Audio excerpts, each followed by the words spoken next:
right, that was quite an entrance. I gotta thank Charlie Kirk for that one. That is amazing. Hello, how are you guys doing? How do you like Arizona in the winter? This is great. I want to say to you all, welcome to the golden age in America. It starts right now. Right now. And it starts right now because of you. Think about all of the work you did. I'm looking out, and even though some of you are way far back there, I recognize the faces in this crowd. The people who knocked on doors, the people who went out and handed out campaign flyers for me and other campaigns across the country, the people who put on miles and miles of walking to help President Trump get over the finish line. This is your victory. Thank you for bringing President Trump back into the White House. I love that this is going to be called the Golden Age, because it really is. And when you think about it, it started about a decade ago when many of you were maybe 10 years old, maybe in 4th or 5th grade. And now you're going to be reaping the benefits of the Golden Age. But it started when a man with golden hair came down a golden escalator.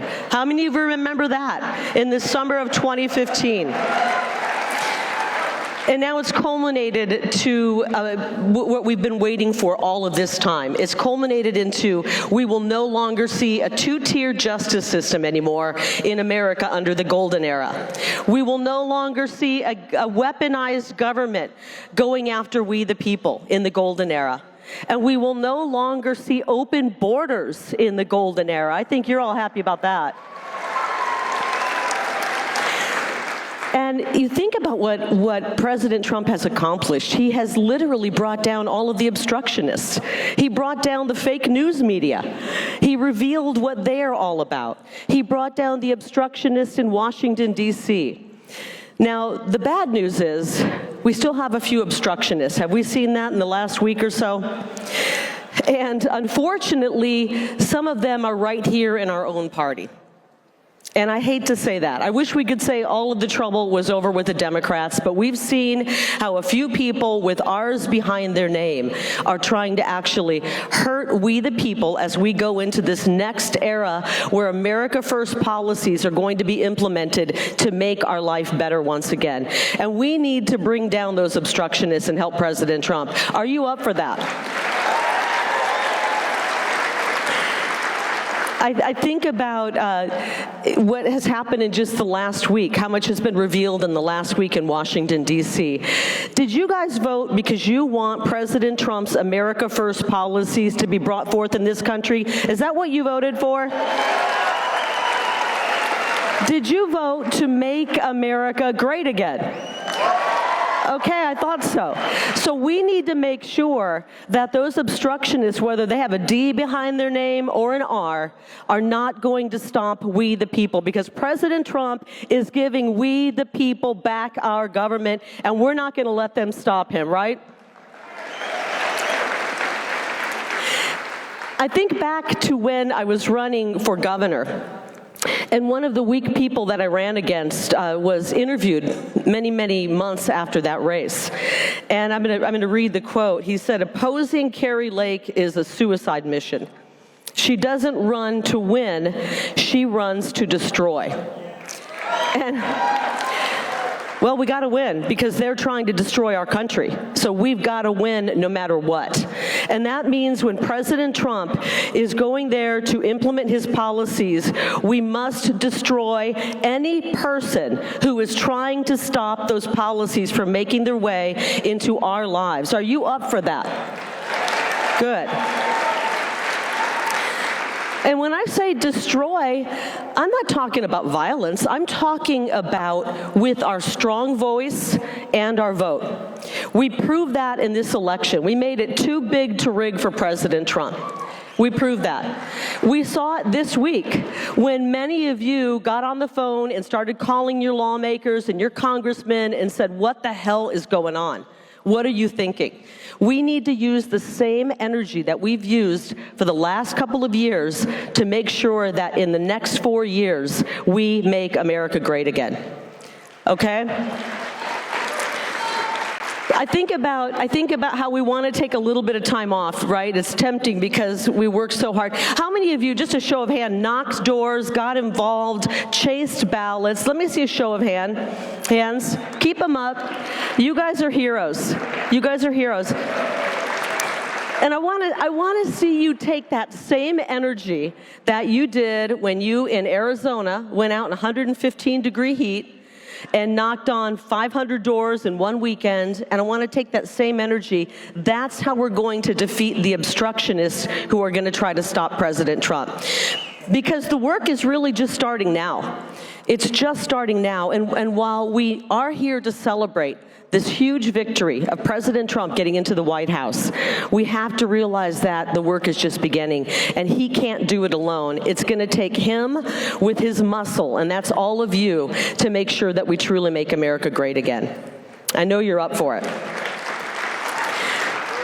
I used to say this on the campaign trail, and I meant it. I'm so impressed by this young generation of patriots. My kids are in this generation. And I would say to people, you got to get involved, because your generation has the most to win, the most to gain, or the most to lose. If we weren't successful, then your generation would be, as Ronald Reagan said, plunged into 1,000 years of darkness. But because we were successful, we actually have an opportunity to see the golden age, peace and prosperity for the rest of your lives. And so I thank you for all that you've done. This generation impresses the heck out of me. It really does. But we need to make a promise to President Trump right now that the energy that we put in to helping him and fighting for him to get him back in the White House, that we'll never stop and we'll never succumb to the left again and their absolute horrible ideology that has put us into the situation we're in right now.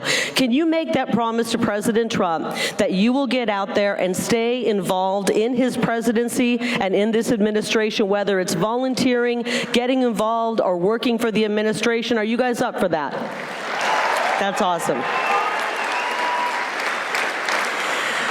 You know, we watched as President Trump has revealed so much to us about the truths about how corrupt Washington, D.C. is. I actually enjoyed his efforts when he was taking down the fake news. I mean, he's the one who first showed us how much lying was happening in the fake news, so much so that I decided I'm getting out of the fake news. And I'm going to be honest, I'm an optimist. I actually had a thought that maybe the fake news would reform themselves after what they've done the past 10 years, lying about President Trump, committing character assassination against President Trump, and frankly, other people who are fighting for our country. I actually thought that with this victory, they might come to their senses and wake up and reform themselves. But I don't think they're going to do that. But you know what? It doesn't matter, because as Elon Musk says, we are the news now. You are the news, not the fake news. And we've had some great people take the stage, people like Charlie Kirk, people like Benny Johnson. We've had some great people who have incredible podcasts, and their podcasts in one day will have more viewership than the entirety of the fake news in one day. That's how powerful this movement is. The fake news has become, the mainstream media has just become obsolete. But I did think of one thing that they're good for. I know, I'm hearing a gasp in the audience. What? Yes, they're good for one thing.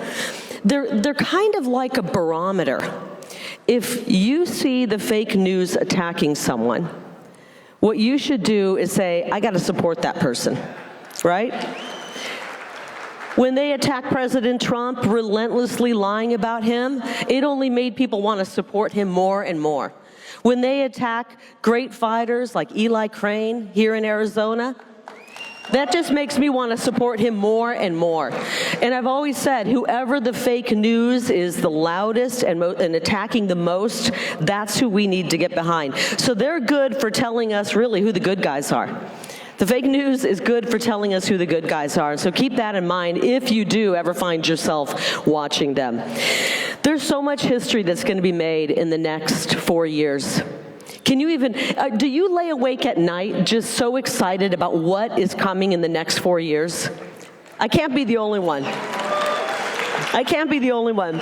It's funny because I used to lay awake at night, wake up at 3 a.m. and worry about, where this world is going. And while an election didn't immediately take away all the problems, we know that the solutions are coming. And we know that things are going to get better. We know that Tom Homan, who's going to be speaking in the next couple of days, is going to get busy deporting people who come here illegally and freeing up this country so that we, the people, can take our country back. And I'm excited about that. I know you are as well. And we're going to have to watch it because the fake news is going to try to make that look like the worst thing in the world. We will watch as we create millions of homecomings around the globe. We're sending people back to their homeland, and we're going to be freeing up our country for the citizens of this country. But we got to make sure that they don't spin it.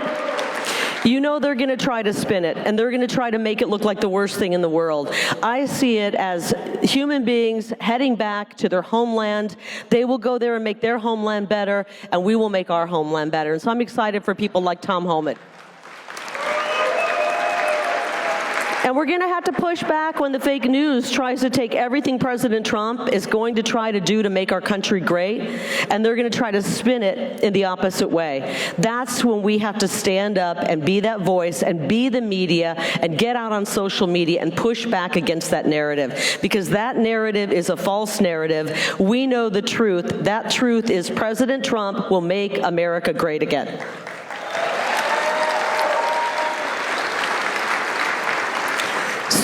So as I get ready to wrap this up, and I guess I'm going to do questions. I've never done questions at a Turning Point event. This could be dangerous. I want to let you know that I'm looking forward to going and joining the President Trump in D.C. and the Trump administration. I'm honored. Isn't it crazy how they're already trying to bring down everybody President Trump is appointing? Did they do this with Joe Biden when he had a cross-dressing kleptomaniac who stole luggage at the airport in charge of our nuclear waste? I didn't hear any complaining, really, from Congress and from Washington, D.C. and the media. I didn't hear any complaining, but now when he's putting out true patriots who want to help make America great, the media is going berserk. And that tells you that he's really putting out some great fighters who are not in it for themselves, they're in it for America. So I'm looking forward to it. Because where I am going, we're going to make sure that the American story is told in an accurate and fair manner. We're going to get back to real journalism, describing what's happening as we make history for the next 4 years in the President Trump administration. So I'm looking forward to it. I'm looking forward to joining you and this incredible young generation that I admire so much in making America great again with President Trump. So I thank you so much, and let's do some questions, guys. Any questions out there? Your particular second? Right here. Oh. Are you the first one, Heather? How does she know Heather? Can we get a microphone for her? Anybody? I'm sorry, I didn't follow the first rule, which is the questions are back there. Come on. Do you want to have her ask a question while we wait for Heather? Okay, I want to say my name is Judy Cervantes. I'm here because of my nieces and my nephew. But we want to ask you, are you running for governor again? Oh my gosh. You know what, guys? I am going to go help President Trump in Washington, D.C. That's what I'm going to do. I'm going to help President Trump. That's where I want to do as much as I can to make sure that we get this country turned around. So thank you for the question, Heather. All right. So, one thing I love about you, Kari, is, so many people run for office, but you ran beyond Election Day and you fought in the courts when they stole the election from you. And I believe they did it twice. So my question is what do we have to do to restore election integrity in Arizona? Because if election integrity is a state issue, how can the Trump administration, now that we have the federal government, impact election integrity on a state level? Thank you for that question. Yeah, you know, we're not where we need to be on elections. And that's one of the reasons I don't want to run again, to be honest. Why put yourself through that torture again? We know the movement that we have in Arizona. If you live in Arizona, you get what's going on, and we're not there yet. Thankfully, President Trump's victory, it was too big to rig. It was too big to rig. I have not given up on election integrity. I want you all to know that. I haven't. But it's really, really hard to fight for election integrity when you've got corruption that is so deep as it is in Arizona. We know that our elections have not been run properly, and there's massive corruption there, and there's massive corruption in the court system. And and nobody can say I did not work hard to push for big changes in elections. What I think we need to do is make sure that we don't stop, and we keep telling our local and our state lawmakers this is priority number one. And we don't want just some fake election integrity. We want real election reform. We got to stay on these Arizona lawmakers to get real election reform. And then I'm counting on President Trump to live up to his promise to get to the bottom of election fraud, and I believe he will. And I'm counting on, actually, the federal government, when it comes to federal races, demanding accountability, transparency, and something closer to election day, paper ballots, no machines. Right? Especially when it comes to federal races, so they can call the shots on federal races, and then we'll make sure that those federal races are run well. And hopefully, when there's a federal candidate on the ballot, that means everybody will benefit from those kind of reforms. We got a cowboy over here. Hello. Hi, Ms. Kari Lake. I met you back at America Fest 2021, and you actually approached me. And so I wanted to say, I love your character. You love to. I remember, were you running for governor back then, or when did you start running? That must have been way back on my very first Turning Point event. Yes. I remember it was during COVID, so they had to have just a few people in the room, right? And you must have been like this big. Yeah, yep. I don't think I had announced that I was running for governor. I was mulling it over at the time. Yes, I remember that. I'm so glad to see that you are a patriot and involved, and thank you. I mean, really, this generation, I am so impressed with this young generation. I actually do have your signature on this hat as well from all the way back then. I missed what you just said. I have your signature on my hat from all the way back then, too. Oh, my gosh. I love it. But I just wanted to say, at what age did you feel God's calling to do what you are doing now? Like, what age, like, way back when did you feel that? To get into politics? Just becoming a leader. Oh, well, you know, I've always felt God's calling, that God had made me to be special, just like he made each and every one of us to be special. But it was really during COVID that I had a huge wake-up call, and I realized we have to do more.